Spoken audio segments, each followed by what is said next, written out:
Hey there guys, it's Mr. King again. I am here with your next project, the second week.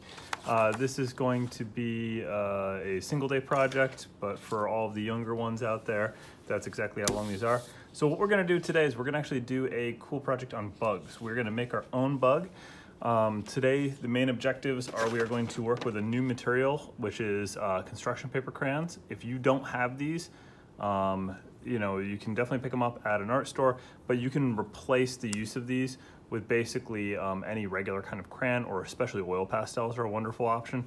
But most everybody's got crayons, so that'll work. If you don't, then I would suggest instead of using the black paper like I'm using, use a slightly lighter color, maybe like a brown paper bag material or a tan paper, anything other than white, and then just use marker on top of that. And if you can't, still just use white paper. Anyways, let's get started. So I'm gonna use black construction paper and the construction paper crayons. And the other big part of this is I wanna talk about symmetry. Symmetry is when things are the same on at least two sides. So your hands are really awesome, you know, example of symmetry. We have symmetrical hands. We've got 5 fingers on each hand that are mirror images of each other. 2 arms for our body. If you split a pizza pie in half, if it's got the same type of toppings, it's usually gonna be pretty symmetrical. If you were to saw your car in half, you'd have 2 symmetrical parts. So you're getting the idea, I hope. So bugs tend to be very symmetrical. They are a living creature, and most living creatures are symmetrical. And so the way we're gonna get that done is we're gonna take our paper and we're gonna fold it in half. You can go hamburger, or you can go hot dog. Doesn't matter which. Crease that down nicely. I've got my piece of black construction paper here to make that easy. So once you get that done, I suggest you take a pencil. You don't have to do this part, but this really does, I think, help. And you are gonna draw a line from one side of your construction paper to the other, but it is not going to be a straight line. It's going to wiggle and wobble and zigzag. So I'm gonna start up here in the corner. You can start at the other corner down here. The only rule is that you can't go completely across the paper. You gotta leave a little leeway here. So if you can see this on camera, I'm gonna make this kind of weird, crazy set of lines here. Boom. I'm off the paper. It's kind of hard to see it, but there it is.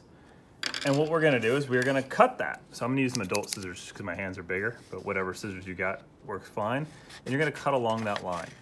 Now, something to remember is you do not need to cut that line perfectly. In fact, I'm really gonna mess it up.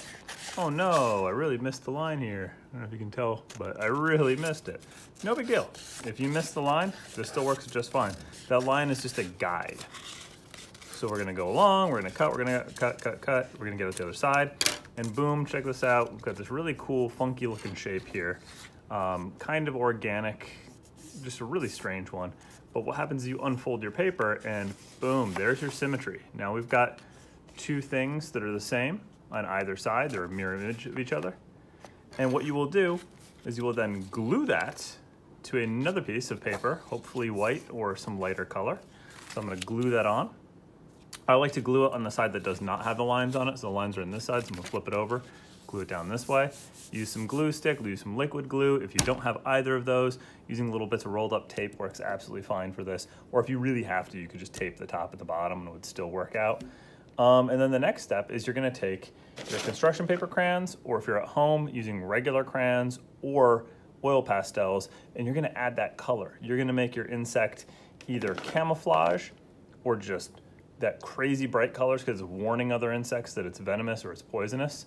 And guess what? You're gonna end up with something, hopefully kind of like this. This is my crazy looking bug right here.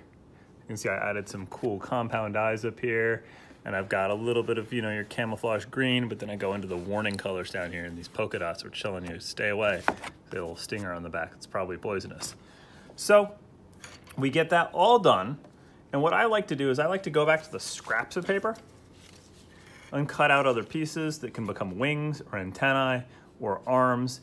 If you happen to have tissue paper, this makes incredible material to make wings out of. I think that's wonderful because you can see through it. Tissue paper is a great option. So if you're one of those people who's got, especially if you've got like wrapping papers in your basement, I know I have piles of tissue paper. I keep, you know, you go to the store, you buy another pack of that. It costs so little money. especially if you're like over the dollar store or something. So I've got piles of it. So that makes an awesome thing to use for the wings, which is a lot of fun. Just use your glue to glue that on, or the tape to tape that on. You can draw with marker on top of the wings and add, you know, little veins through it and stuff, but it's a lot of fun.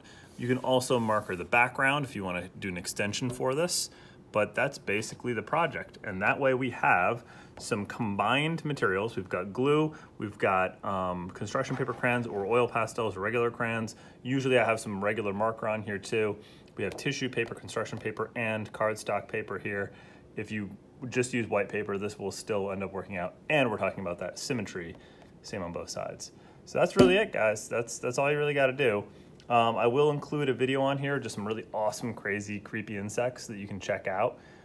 If you are a squeamish person of things that are gross, maybe you just Google your own insect video, but that'll be there too, just for some inspiration. So this is our insect symmetry project. I hope you make something really awesome. Submit the picture as the finalized version of the work if you are doing this from home. And I will catch you guys next time. Good luck making art. Stay colorful.